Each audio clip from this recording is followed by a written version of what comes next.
नमस्कार बंधुगण, जय जगन्नाथ। मु सस्मिता पाढ़ी भक्ति सागर सस्मिता चैनल आपण मानक स्वागत। आज आपण मानक पई प्रस्तुत श्री जगन्नाथ पुराण।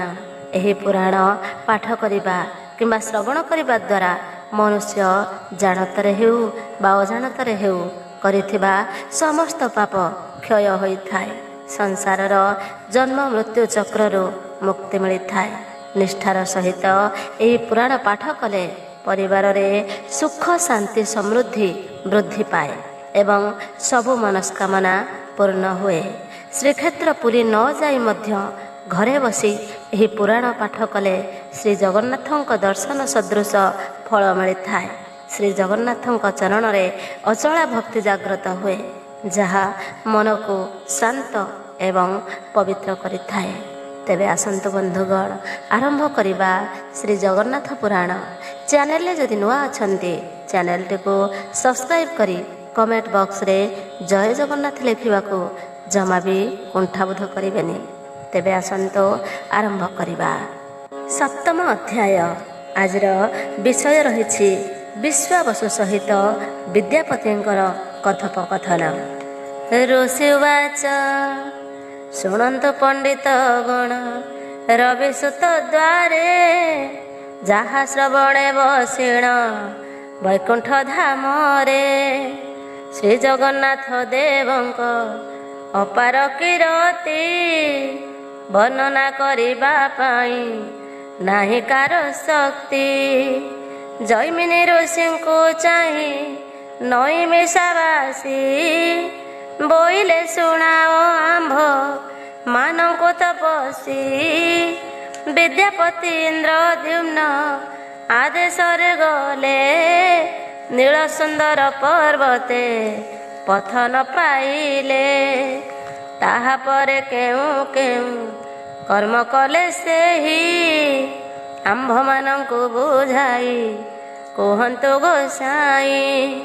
जैमिनी वाच जैमिनी बोइले शुण आहे तपी गण अत्यंत पवित्र अटे एही गाथा जान। विद्यापति नीलाचले न पाइण पथ अंतर मध्य स्मरिले जगतर नाथ। एही समय शुणिले पश्चात भागरे भागवत आलोचना करुछन्ति नरे।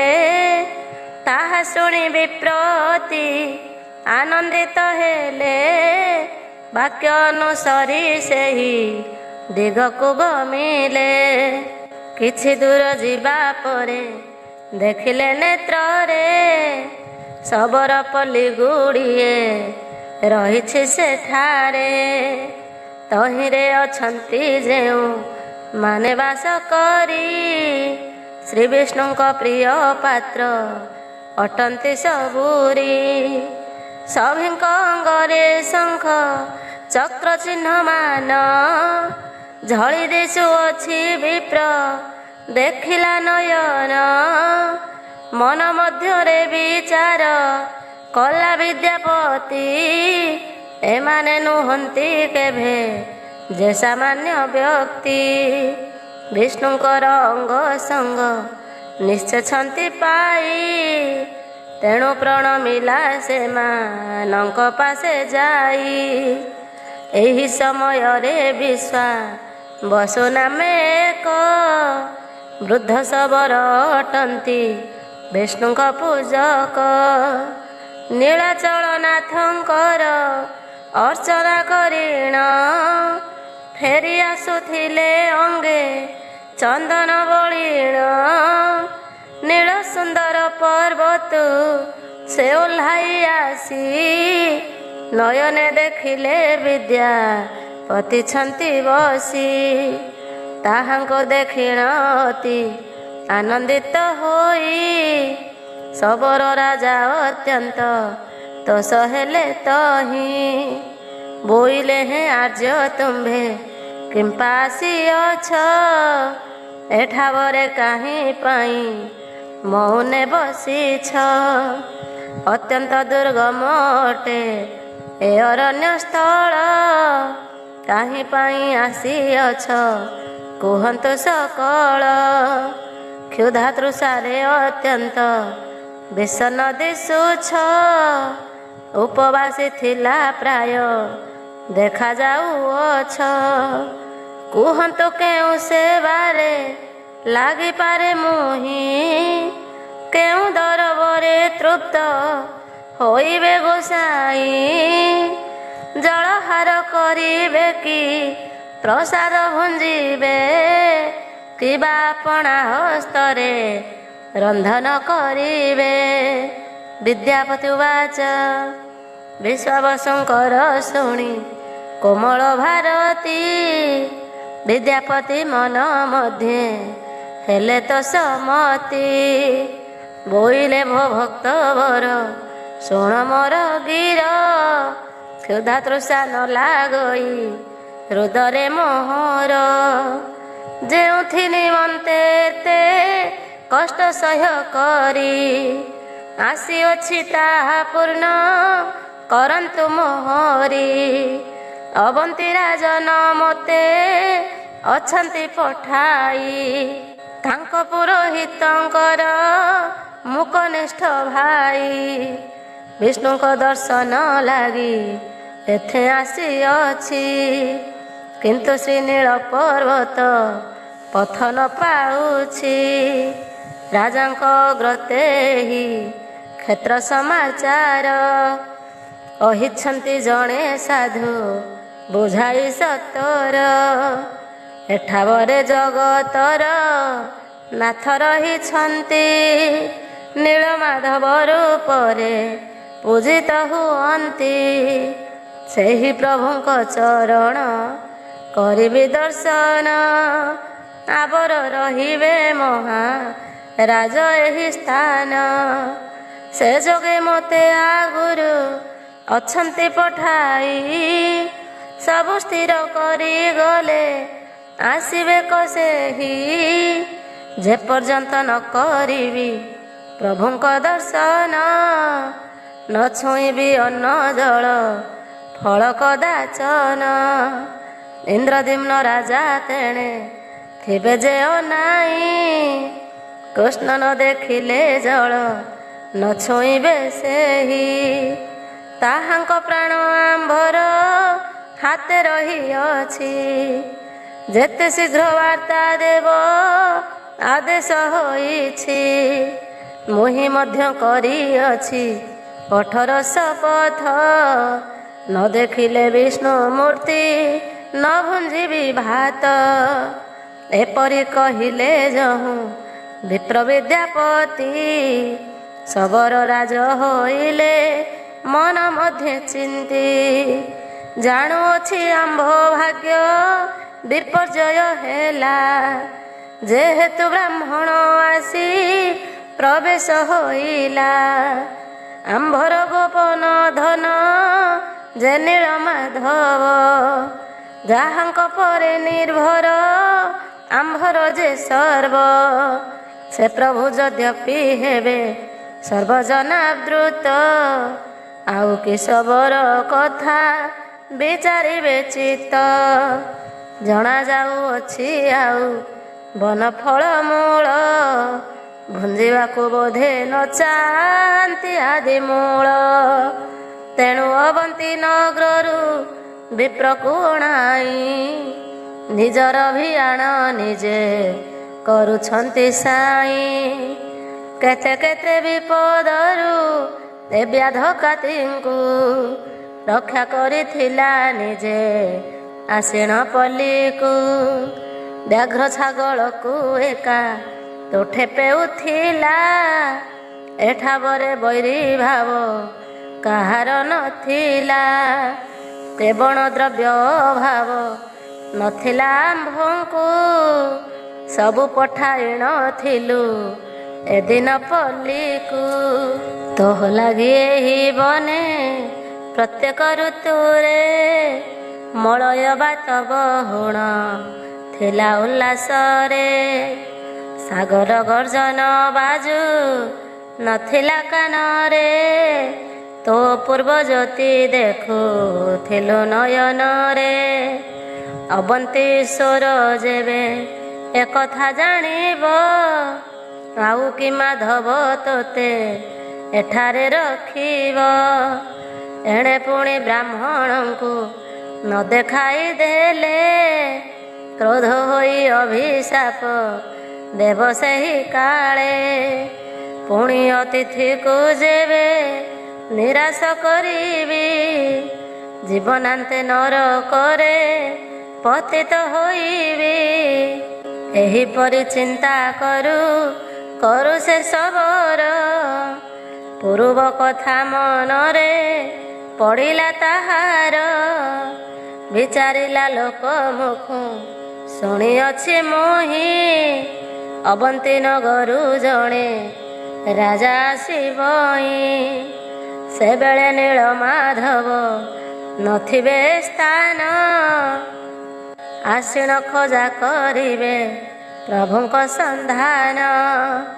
इंद्रद्युम्न बोली करी नाम ताहांकर नर अंगे बहिछन्ति महिमा अपार। मानव शरीर बही ब्रह्मपुरे जीवे शत शत अश्वमेध जाग से करिबे। एहिठारे सबु यज्ञ हेब समापन प्रजावर्ग संगे आनी रहिबे स्थान। दारुमूर्ति एठारे प्रतिष्ठा करिबे श्री नीलमाधव जीव तहि विश्रामिबे। आनंद हाट बसिब श्री पुरुषोत्तम प्रत्यह जनक राज आसिबे धाम। लक्ष लक्ष भक्तंकर एथे मेला हेब एहिठारे लीला खेला आरंभ होइब। एही महापुरुषंक लागि आम्भे माने देखिबु प्रभुंक लीला खेला एहि स्थाने। तेणु ए भक्तवरंकु संगतरे नेई दर्शन कराइबा विधेय अटई। जेहेतु प्रभुंक इच्छा बिने आन जन करि न पारई किछि कार्ୟରେ गमन। एते दिन जाए इच्छा नथिला तांकर प्रकाश होइबा पाई जन समाजर। विश्वावसु एहि पर कारे चिंता करी विद्यापतिଙ୍କୁ बोइले तोष होई करी। पूर्वर प्रवाद अछि राजा इंद्रद्युम्न एहि ठावरे रहिबे करिण सदन। चौदिगे ताहांक नाम प्रचार होइब तांक लागि एहि क्षेत्र विकास लभिब। एहा कहि विश्वावसु होइले मौन गीत छंदे भावी लेखे क्षेत्रवासी दिन। अष्टम अध्याय विद्यापतिଙ୍କ संगरे विश्वावसु कन्या ललितांकर कथोपकथन। शुण शुण सुज्ञ जने अपूर्व चरित जहा श्रवण रे कर्ण होइब पवित्र। बनि न पारंती जाकु अमराधीश्वर मुहि छार नरवा बर्णिबई केते। केवल सेहि प्रभुंक नाम गाइछिते क्षेत्र महिमा वर्णने बळाइछि आस। कामना पूरण कर जगतर ईश। सकल ऋषि बोइले चाहि जमिनीଙ୍କୁ आहे महात्मा बारे शुणान्तु आम्भଙ୍କୁ। विश्वावसु मने मने करिले विचार देखाइबा पाई विद्यापतिଙ୍କୁ ठाकुर। ताहा परे केउ केउ कृत्य कले सेहि कुहन्तु हे तपोधन सकल फिटाई। जैमिनी उवाच जैमिनी बोइले शुण सर्व ऋषिगण विश्वावसु मन मध्ये मन्त भाविण। आपणा कुटीरे जाई प्रवेश होइले विद्यापति को जतन करी बुझाइले। तापरे ज्ञाति बांधव मानंकु डकाई कहिले सकल गाथा ताहांकु बुझाई। अत्यंत विश्वस्त विश्वा बसुर जे थिला सर्वसमक्षरे सेहु बुझाई कहिला। ब्राह्मण माने अटंती अत्यंत चतुर देखिला सापकु भरी न देवे गर्भर। पुणी अल्प कथारे क्रोध से हुअंती साप देवा पाई आग भर होई जाती। कदापि तांकु विश्वास करी न जोगाई इष्ट देवतांकु तुम्भे न देखाओ नेई। थरे देखाइब जेबे दियंकु नेईण राजांकु कही से बळे नेई जिबे जाण। एपरि कहिले जहु बेश्वावसु शुणी मन मध्यरे केतेक काल हेला गुणी। विद्यापतिंकु आपणा कुटीरे रखाई आपणे चलिले माधवंक सेवा पाई। एहा परे जाहा जाहा घटिला घटण साधु सुज्ञ जन माने मन देई शुण।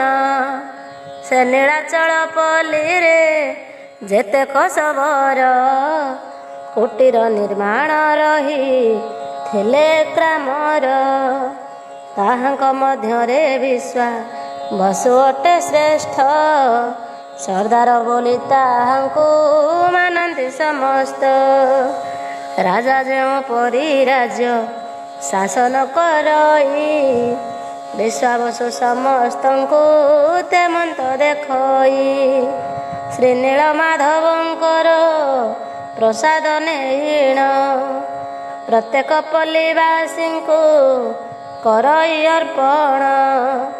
पुत्र परी समस्तंकु आदर करई समस्ते पिता पराय मानन्ति ताकु ही। किंतु जन्मित संतान न थाए ताहार एकई मात्र संतति थाए जे कुटीर।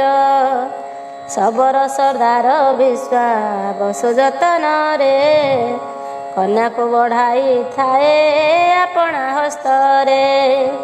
मातृहरा कन्या बोली सबु द्रव्य मान जोगाई दिए सरदार जाने तार मन। बनरु प्रत्येह सांग साथी सहित रे मालती बउल तले ललिता हर्षरे। ताहाकु जतन करी गजरा गुंथाई प्रत्येह पितांक हस्ते प्रभात पेशई।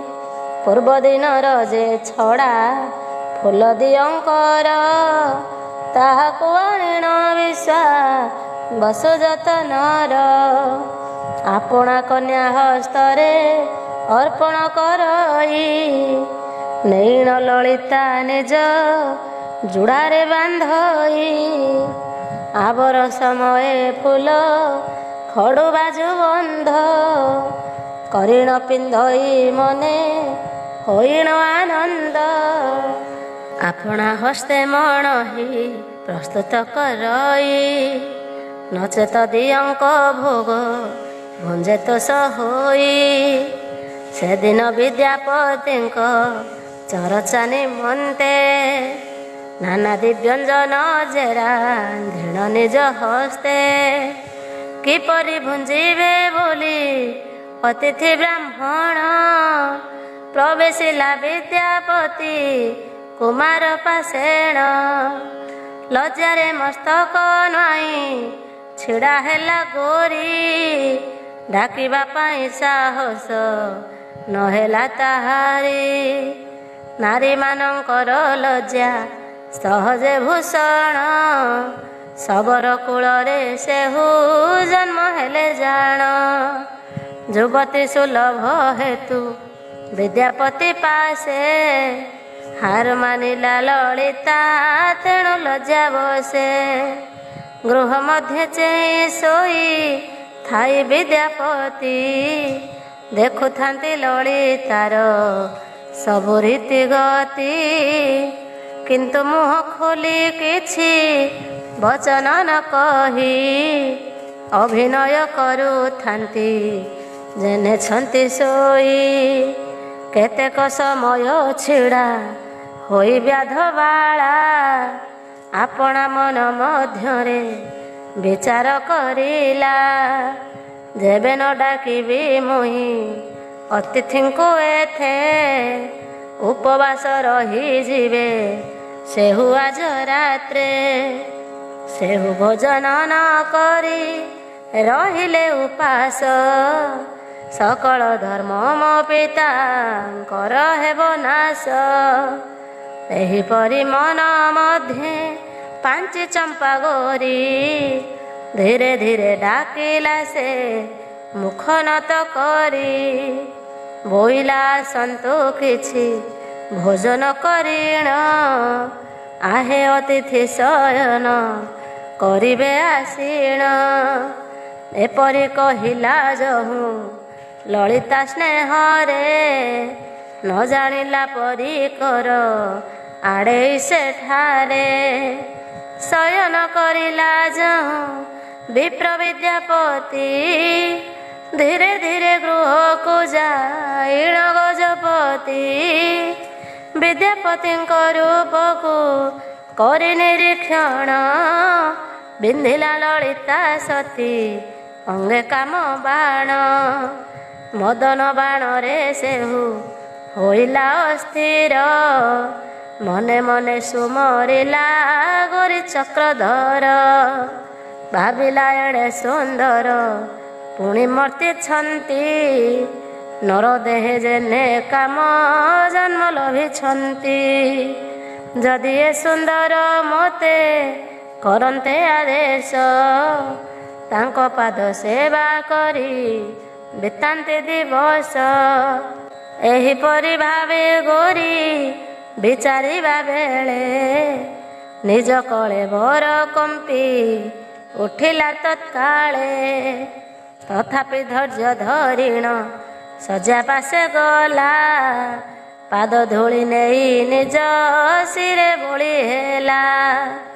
ତାହା ଦେଖିଣ ବ୍ରାହ୍ମଣ ଯୁବକ ଉଠିଣ ବୋଇଲା ଏ କିସ କରୁଅଛ ନାରୀ ରାଣ।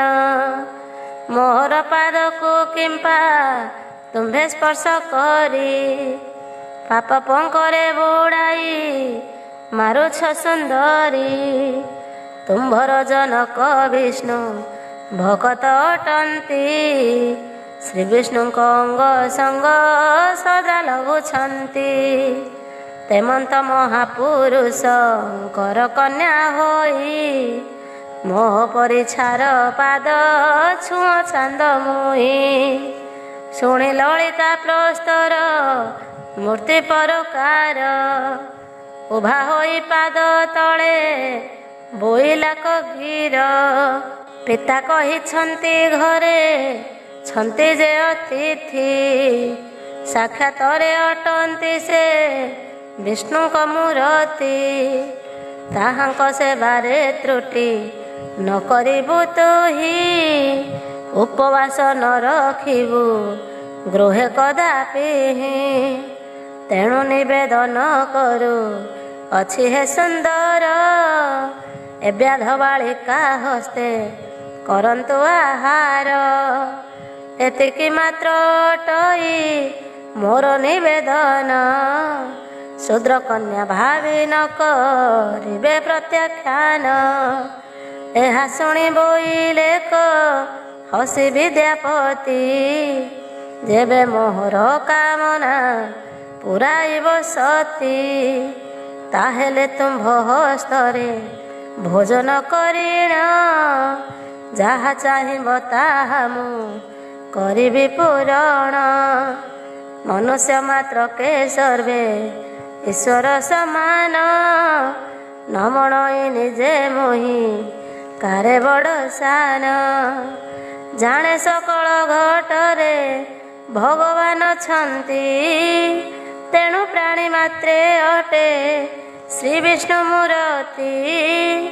ଜାତି ଭେଦ କେବଳ ହେ ମନର ବିକାର, ହାଣିଦେଲେ କାରକ୍ତ ଅଟେ ସଭିଙ୍କର।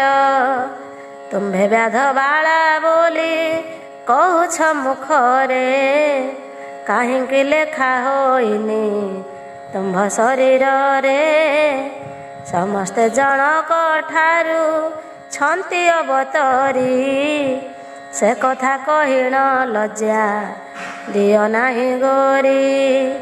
ସେହି ଜଣକ ଅଟନ୍ତି ଜଗତର ପତି, ପରାତ୍ପରେ ରାଜୁ ଅଛି ତାହାଙ୍କ କିରତି। ଛୋଟ ବଡ଼ ଭେଦା ଭେଦ ନ ଜାଣଇ ମୁହିଁ, ସମାନ ଦୃଷ୍ଟିରେ ତିନି ଜଗତ ଦେଖଇ। ଯେବେ ଶପଥ କରିବ ଧର୍ମକୁ ଚାହିଁଣ, ତାହେଲେ ଭୁଞ୍ଜିବା ପାଇଁ ଯିବି ମୁଁ ଠିଣ। ଲଳିତା ବୋଇଲା ମୁଁ ତ ଅବଳା ମାତର, କିଏ ବା କାର୍ଯ୍ୟ ପୂରଣ କରିବି ତୁମ୍ଭର। ଯଦି ମୋହ ଦ୍ୱାରା କିଛି କାର୍ଯ୍ୟ ହୋଇପାରେ, ଆନନ୍ଦରେ ହସି ହସି ପାଳିବି ସତରେ। ବିଦ୍ୟାପତି ବୋଇଲେ କ କୁହରା ମାବର, ପ୍ରତିଦିନ ତବ ପିତା ଯାନ୍ତି କି କାର୍ଯ୍ୟର। ଆସିବା ବେଳେ ଚନ୍ଦନ କସ୍ତୁରୀର ଗନ୍ଧ, ତାହାଙ୍କ ଅଙ୍ଗୁଚ ହଟି ଉଠେ ମନ୍ଦ ମନ୍ଦ। ତାହା ଜାଣିବାକୁ ମନ ବଳିଛି ମୋହର, କୁହ ସବୁ କଥା ଖୋଲି ନିର୍ଭୟ ଚିତ୍ତର। ବ୍ରାହ୍ମଣ ଯୁବକ ଠାରୁ ଶୁଣିଏ ବଚନ, ଲଳିତା ମୁଖରୁ ନ ସ୍ଫୁରିଲା ବାକ୍ୟମାନ। ମନ ମଧ୍ୟରେ ସୁନ୍ଦରୀ କରିଲା ବିଚାର, ପିତା ବାରଣ କରିଣ ଛନ୍ତି ବାରମ୍ବାର। କୌଣସି ସଭ୍ୟ ଜଗତ ବ୍ୟକ୍ତିଙ୍କ ଅଗ୍ରତେ, କହିବୁ ନାହିଁ ବିଷ୍ଣୁଙ୍କ କଥା କଦାଚିତେ। ସେମାନେ ଜାଣିଲେ ମାଧବଙ୍କ ସମାଚାର, କୌଶଳ କରିଣ ନେଇ ଯିବେ ସଙ୍ଗତର। ଏ ବ୍ରାହ୍ମଣ ଯୁବକକୁ ଯଦି ମୁଁ ସମସ୍ତ ଘଟଣା ମାନ ବୁଝାଇ ଦେବି ଆଦ୍ୟ ପ୍ରାନ୍ତ, ତାହେଲେ ବିପଦ ନିଶ୍ଚୟ ଆସିବ ଆଗେଇ। ପିତା ଶୁଣିଲେ ମୋ ପରେ ଯିବେ କ୍ରୋଧ ହୋଇ, ଏହିପରି ମନ ମଧ୍ୟେ ବିଚାରି ସୁନ୍ଦରୀ।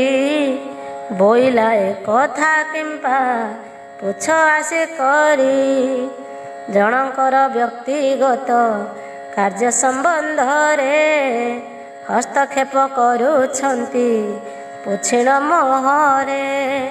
ଅନୁରୋଧ କରୁଅଛି ଶୁଣ ହେ ଯୁବକ, ସେ କଥା ପୁଛିଣ ମତେ ନ ଦିଅନ୍ତୁ ଦୁଃଖ।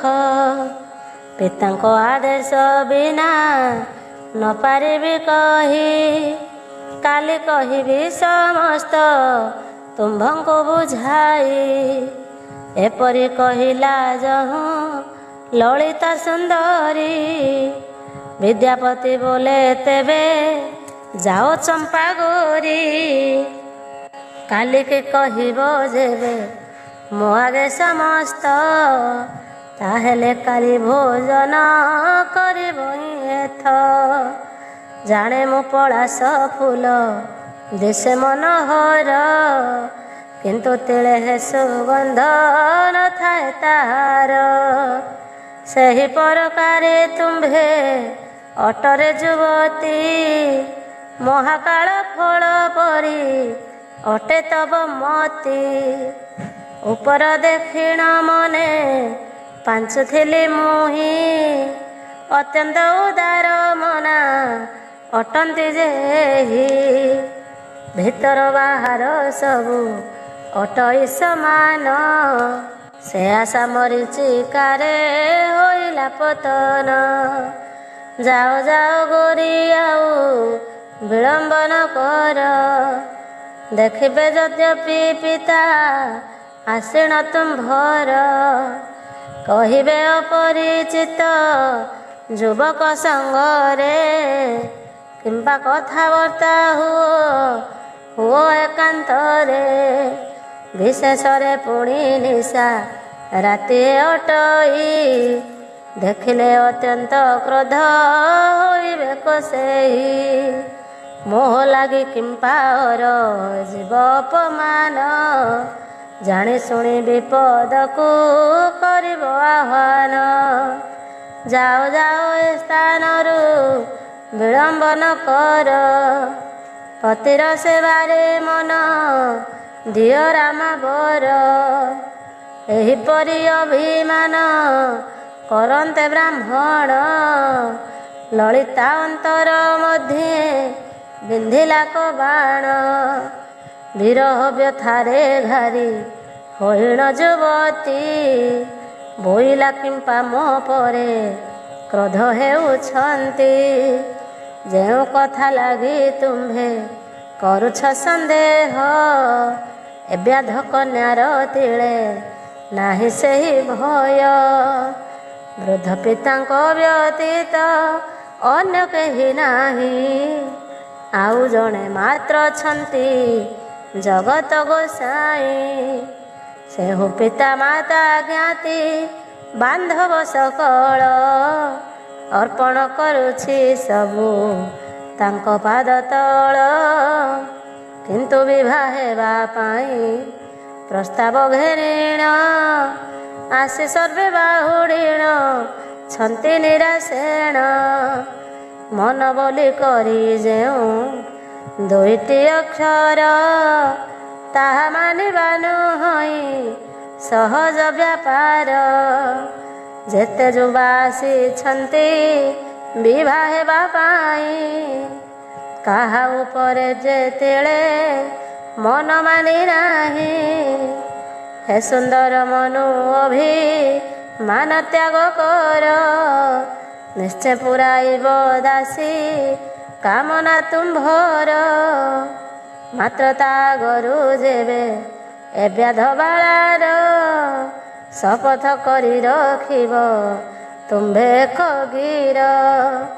ତାହେଲେ ଯେଉଁ ଆଦେଶ ଦେବ ଏ ଦାସୀକୁ ପାଳିବ ଶିର ଉପରେ ବହିଣ ତାହାକୁ।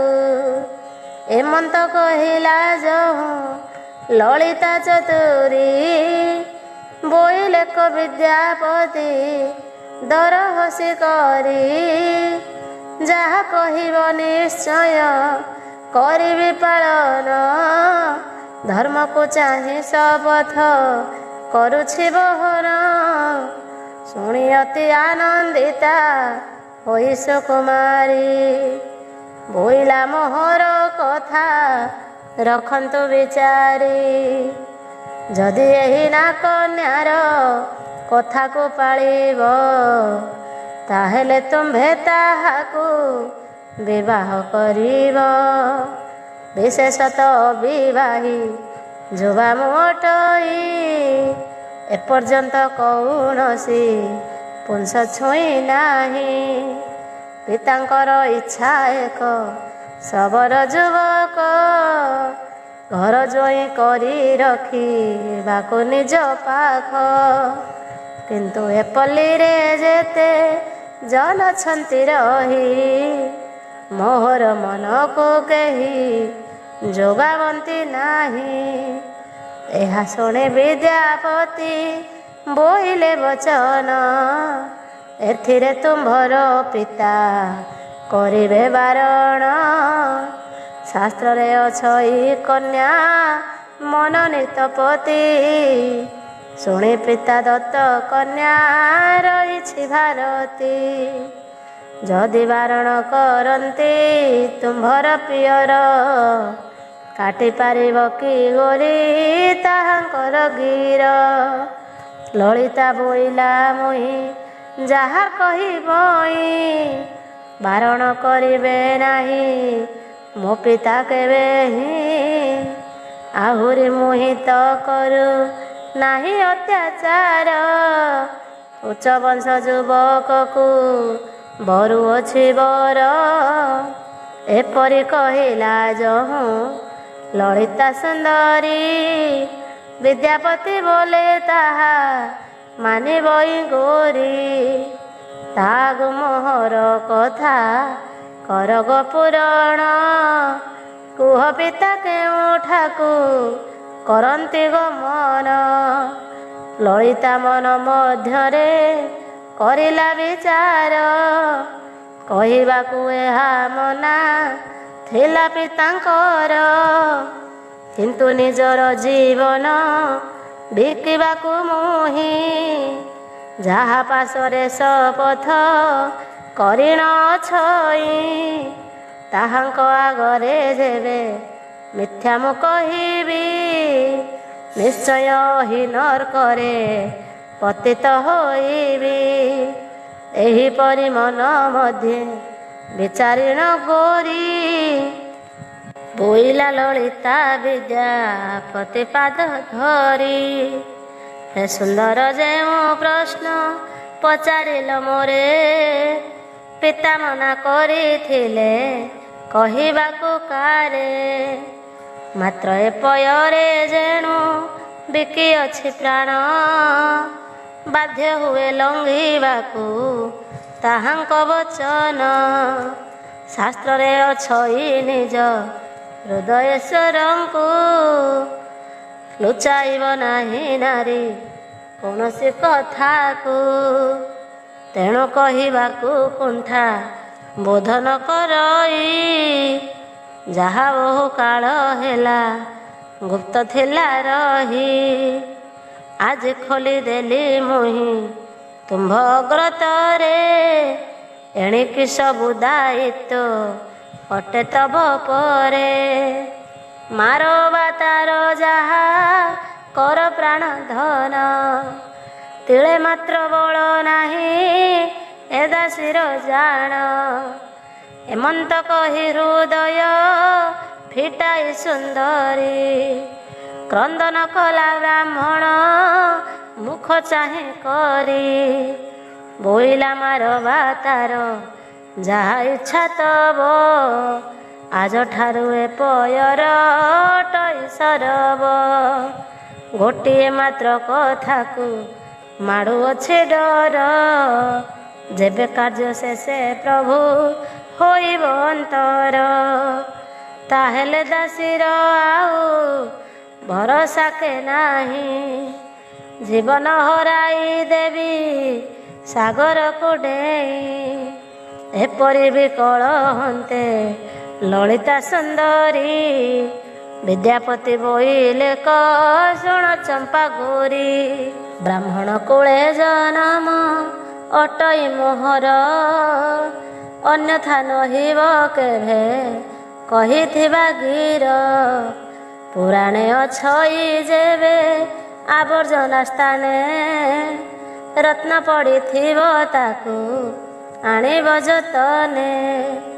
ବ୍ରାହ୍ମଣ ସକଳ ବର୍ଣ୍ଣ ପରେ ଅଟେ ସାର, ସବୁଠାରୁ କନ୍ୟା ନେବା ବିଧେୟ ତାହାର। ଏହାର ଦୃଷ୍ଟାନ୍ତ ମାନ ପୂର୍ବରୁ ରହିଅଛି, ନିଚ ବଂଶରୁ ବ୍ରାହ୍ମଣ କନ୍ୟା ନେଉଅଛି। ଯଥା ଅରୁନ୍ଧତୀ ସଙ୍ଗେ ବଶିଷ୍ଠ ମହର୍ଷି, କୈବର୍ତ୍ତ କନ୍ୟା ସଙ୍ଗରେ ବେଦବ୍ୟାସ ଋଷି। ଏହି ପ୍ରକାରେ ବହୁ କଥା ଅଛି ରହି, ଏଥେ ବର୍ଣ୍ଣନା କରିବା ଉଚିତ ନୁହଁ।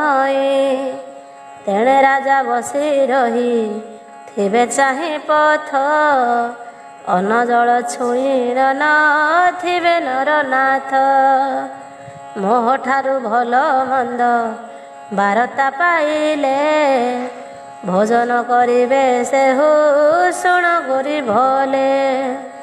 ବାର ବାର ଧର୍ମେ ଚାହିଁ କରୁଛି ଶପଥ, ତୁମ୍ଭଙ୍କୁ ବିବାହ ହୋଇବି ଦେଖିବେ ଜଗତ।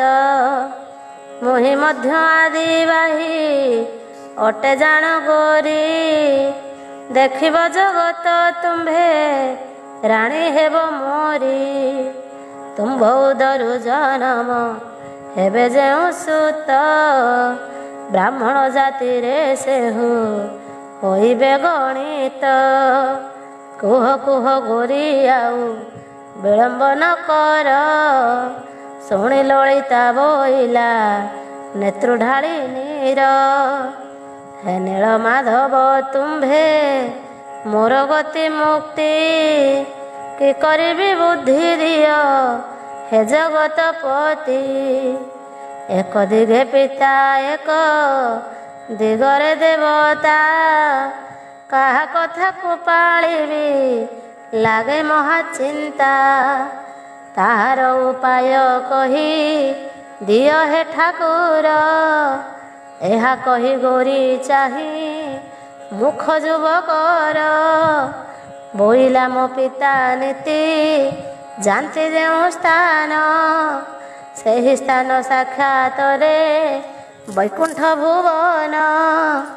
ନୀଳ ସୁନ୍ଦର ବୋଲିଣ ସ୍ଥାନ ମୋଟଇ, ଯୁଗେ ଯୁଗେ କଳ୍ପବଟ ତହିଁ ଅଛି ରହି। ସେ ପବିତ୍ର ସ୍ଥାନ ଅଟେ ତ୍ରିଭୁବନେଶ୍ୱର, ବିଜେ କରିଛନ୍ତି ତହିଁ ଜଗତ ଠାକୁର। ନୀଳମାଧବ ରୂପରେ ସେହୁ ପୂଜା ପାନ୍ତି, ମୋର ପିତା ତାଙ୍କର ସେବକ ଅଟନ୍ତି। ନୀତି ପ୍ରତି ସେଠାବକୁ ଯାଇ ମୋ ପିଅର, ଦିଅଙ୍କ ପୂଜା କରନ୍ତି ଶୁଣ ହେ ସୁନ୍ଦର। ଏପରି କହିଲା ଯହୁଁ ଲଳିତା ସୁନ୍ଦରୀ, ଅନ୍ଧ ଜନେ ଚକ୍ଷୁ ଦାନ ଲାଭ କଲା ପରି। ଦରିଦ୍ର କୋଟି ସମ୍ପଦ ଲଭିଲେ ଯେ ସନ, ତେମନ୍ତ ଆନନ୍ଦ ହେଲା ତାହାଙ୍କର ମନ। ବସିବା ସ୍ଥାନରୁ ଉଠି ବିପ୍ର ବିଦ୍ୟାପତି, ଲଳିତାଙ୍କ ଗଣ୍ଡେ ଚୁମ୍ବ ଆଙ୍କିଲେ ତଡ଼ତି। କୋଳରେ ବସାଇ ସ୍ନେହେ ବୋଇଲେ କଗିର, ତୁମ୍ଭେ ମଧ୍ୟ ଯୁଗେ ଯୁଗେ ପ୍ରାଣପ୍ରିୟା ମୋର।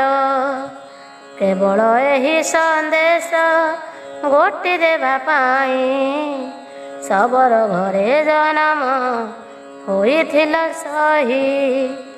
ବିଦ୍ୟାପତିଙ୍କର ଦେଖି ସ୍ନେହ ସମ୍ଭାଷଣ, ଲଜ୍ଜାରେ ମୁଖ ପୋତିଲା ନ ଭାସି ବଚନ। ଏଣେ ଆନନ୍ଦରେ ହୃଦ ନାଚଇ ତାହାର, ତେଣେ ପିତା କଥା ଭାଳି ଚିତ୍ତେ ଲାଗେ ଡର। ଏହିପରି ମନ ମଧ୍ୟେ ଭାଳି ଚାନ୍ଦ ମୁହିଁ, ବିଦ୍ୟାପତି ଗଳେ ମାଳ ଦେଲା କଲମ୍ବାଇ। ଆପଣା କଣ୍ଠରୁ ଏକ ରତ୍ନମାଳ ଫେଇ, ଲଳିତା ଗଳାରେ ବିପ୍ର ଦେଲା କଲମ୍ବାଇ।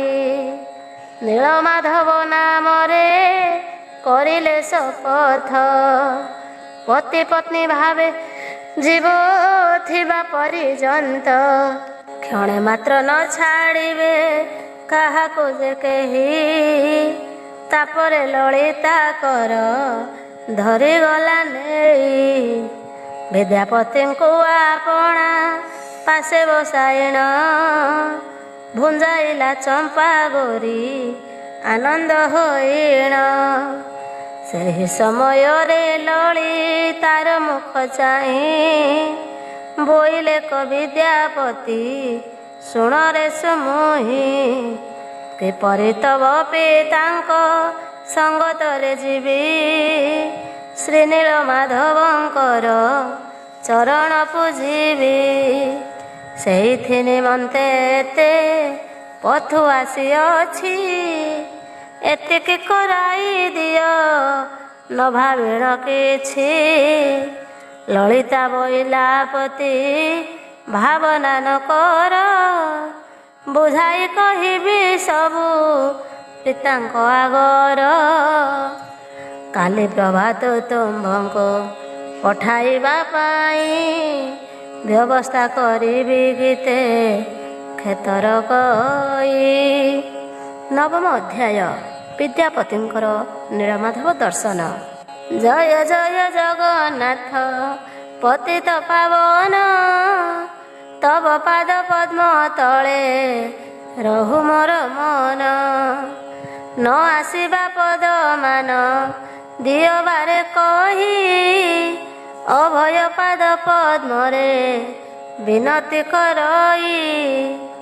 ବିଦ୍ୟାପତି ଲଳିତାର ମିଳନ ବିଷୟ। ଶୁଣ ସର୍ବ ଋଷି ମାନେ ହୋଇ ତ ସମୟ। ବୋଇଲେ ଜୈମିନୀଙ୍କର ମୁଖକୁ ଅନାଇ। କୁହ ଆହେ ଋଷିବର ବାରେ ଦୟା ବହି।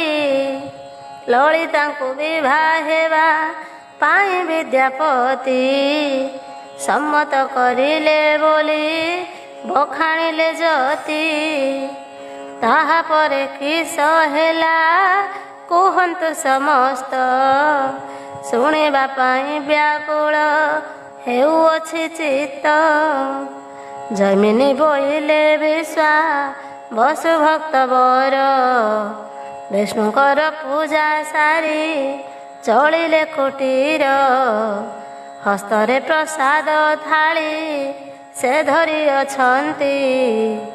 କୁଟୀର ମଧ୍ୟରେ ପ୍ରବେଶ ହୋଇଲେ ତଡ଼ତି।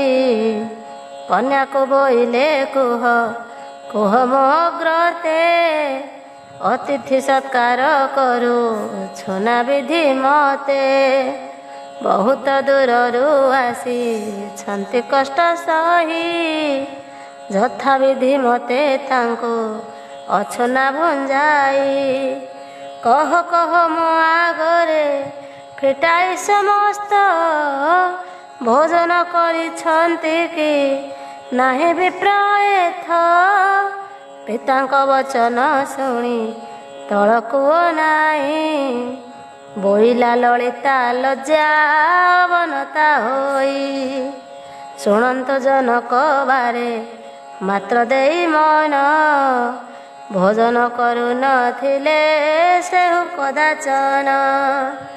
କହିଲେ ଯେଉଁଥିଲାଗି ଆସିଅଛି ମୁହିଁ। ତାହା ପୂରଣ ନ କଲେ ଜଳ ନ ଛୁଇଁ।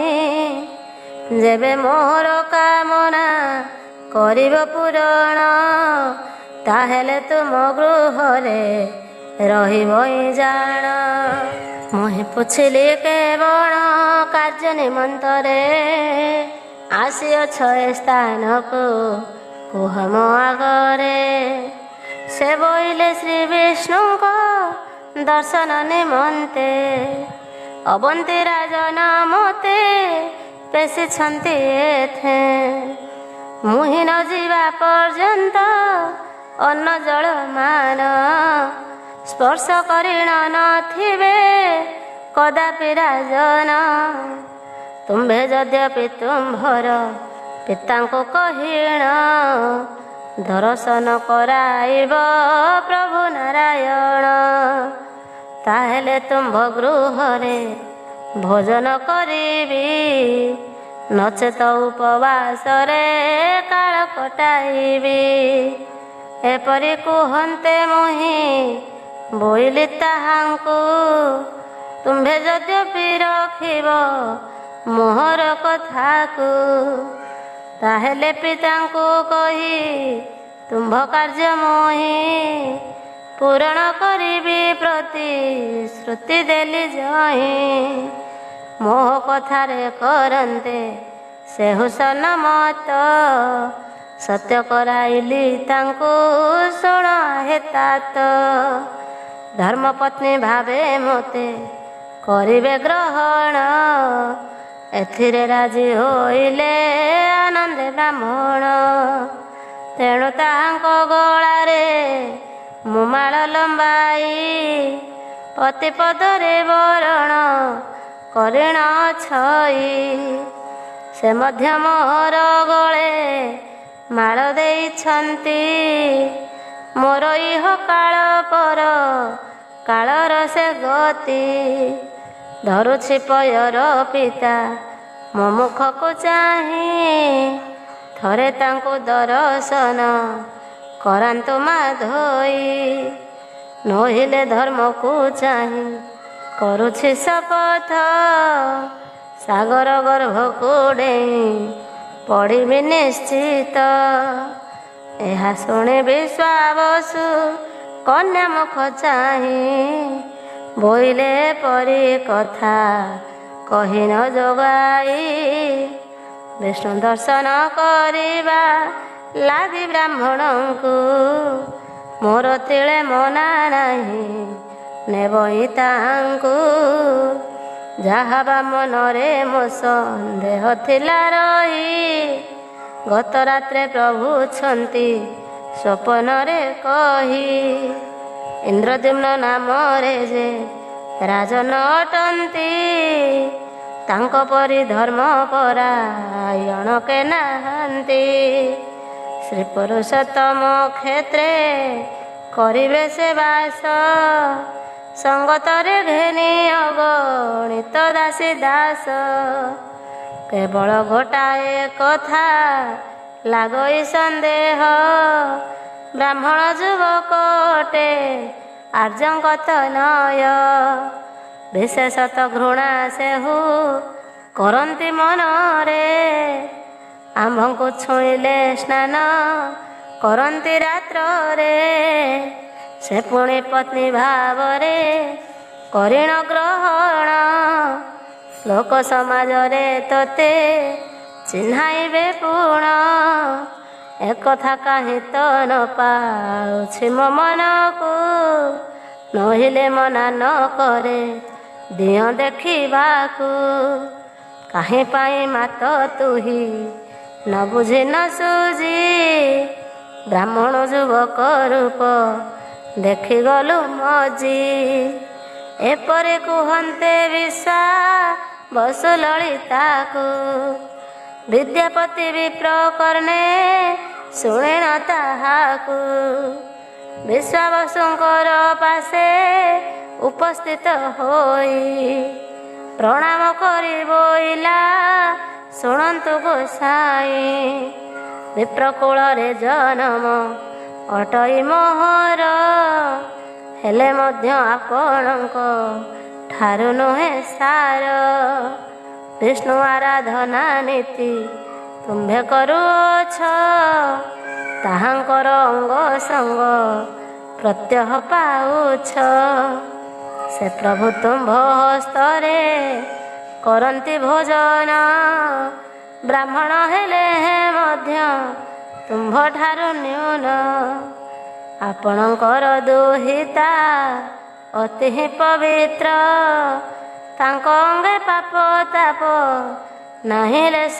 ମାତ୍ର ଶପଥ କରୁଛି ମୁହିଁ ଧର୍ମକୁ ଅନାଇ ପତ୍ନୀ ଭାବେ ଲଳିତାକୁ ନିଶ୍ଚୟ ନେବଇ ଏ ଅନ୍ଧ ସମାଜପତିଙ୍କର ଭ୍ରମମାନ ନିଶ୍ଚୟ ଦୂର କରିବଇ ଏ ସତ୍ୟ ବଚନ ଯେବେ ଏଥିରେ ମୋହର କପଟତା ଥିବ ବ୍ରହ୍ମହତ୍ୟା ପାତ କରେ ଯେଉଁ ଦୋଷ ହେବ ସେହି ଦୋଷରେ ନିଶ୍ଚୟ ଭାଗି ହେବି ମୋହି ଆହୁରି ମଧ୍ୟ କହୁଛି ଶୁଣ ମନ ଦେଇ ଗର୍ଭିଣୀ ରମଣୀ ବଧ କରେ ଯେଉଁ ଜନ ଗୋବଧ କରିଲ ଭଇ ଯେଉଁ ପାପମାନ ତେବେ ତୁମ୍ଭ କନ୍ୟାକୁ ମୁଁ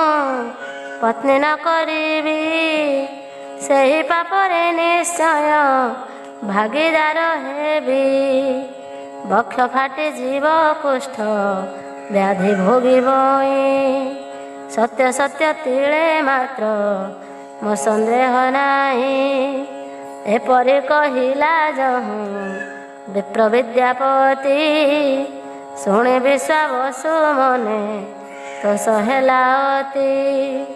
ବିଦ୍ୟାପତିଙ୍କର ମୁଖ ଅନାଇ ବୋଇଲେ ଚିରଜୀବୀ ହୁଅ ବାପ ତୁମ୍ଭେ କାଳେ କାଳେ।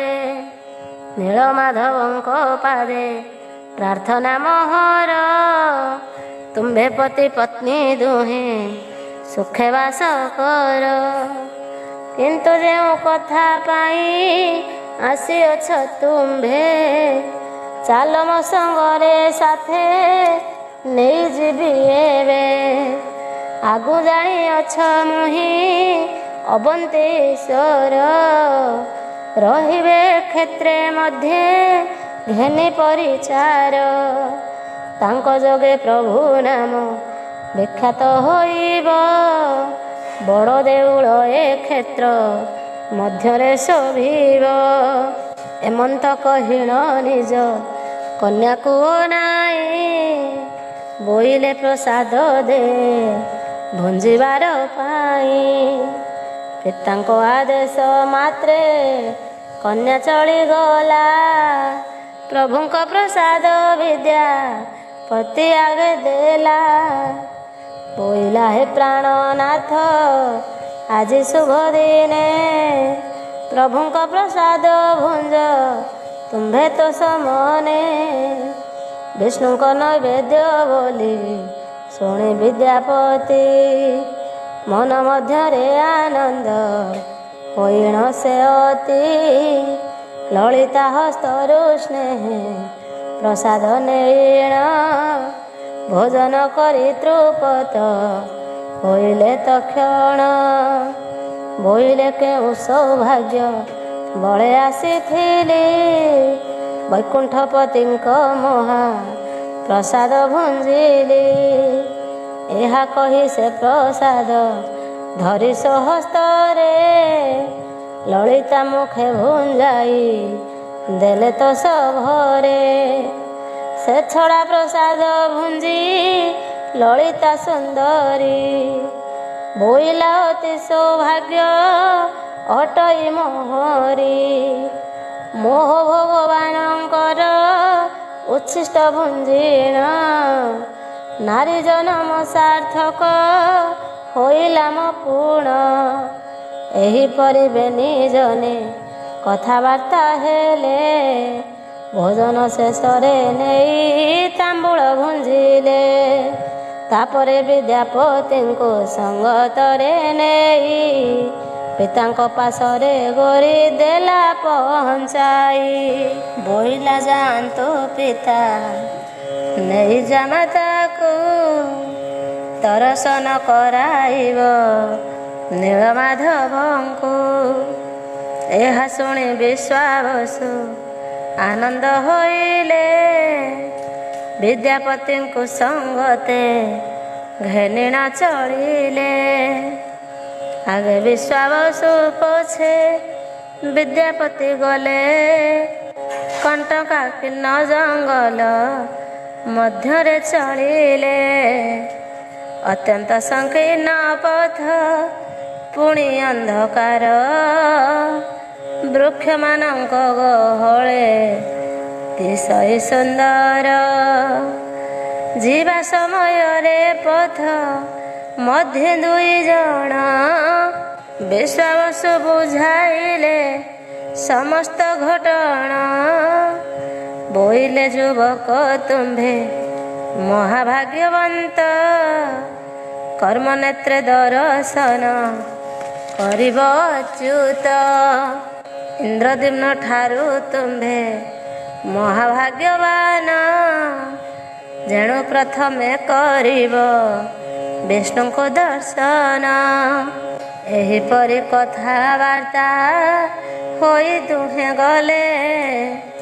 ନୀଳ ସୁନ୍ଦର ପର୍ବତ ନିକଟେ ମିଳିଲେ ପର୍ବତ ତଳରେ ଉଭା ହନ୍ତେ ବିଦ୍ୟାପତି ବିଶ୍ୱାବସୁ ବୋଇଲେ ଚାଲନ୍ତ ତଡ଼ତି ପର୍ବତ ଉପରେ ଛନ୍ତି ଶ୍ରୀ ନୀଳ ମାଧବ ଦର୍ଶନ କରି ପାପ ବିନାଶିବ ସର୍ବ ଏହା ଶୁଣି ବିଦ୍ୟାପତି ଅତି ଉତ୍ସାହରେ ଚଳିଲା ଉତ୍କଣ୍ଠା ହୋଇ ଦର୍ଶନ ଆଶାରେ ରୋହିଣୀ କୁଣ୍ଡ ସନ୍ନିଧେ ଉପସ୍ଥିତ ହେଲେ କୁଣ୍ଡକୁ ଦେଖାଇ ବିଶ୍ୱାବସୁ ବୋଇ